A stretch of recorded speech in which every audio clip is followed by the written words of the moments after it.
Ito na guys, nag-guest po ang inyong mga lingkod sa Fast Talk with Boy Abunda. At syempre, hindi kami umurong sa mga tanong. Guilty or not guilty, may nakadate na co-host ng unang hirit. Dali! Grabe to kasi. Si Marslyn! Sorry, Mare.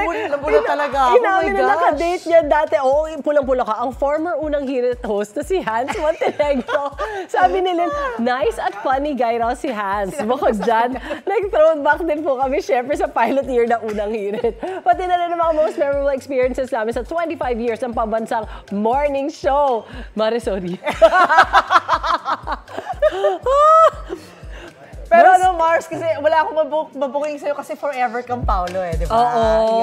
Oo. Totoo kasi before I got my friends, di ba? May mga, pero just to be clear, Yes. si Hans tsaka ako, nag-date kami one time before unang hirit. Kailangan mag-explain. Wala At lang. saka sabi ko nga, dalaga ka naman, binata naman siya. Yeah. And Matagal both na po. good-looking Okay. people. Hi, Hans! Hi, Hans! Hello, oh my God. Okay, anyway. What's up, my love people? Wow! Nakipagkulitan din po sa It's Showtime si Suzy kasama ang heartthrob UH Weather Presenter. Sino nagsulat nito? Si Anjo sumulat ito. Ang madlang kapuso, kinilig sa reunion ni na Anjo at ate girl Jackie. Truth. Layag na naman ang Jajo shipper sa palitan ng pick-up line sa dalawa. They're so cute. Anjo, labas na. Hihi. Anjo, sana talaga bagyo na lang tayo. Bakit? Para magkaroon tayo ng pag-asa. Bagyo ka ba? Bakit? Kasi kahit anong bantayan ng pag-asa, pumapasok pa rin sa isip ko.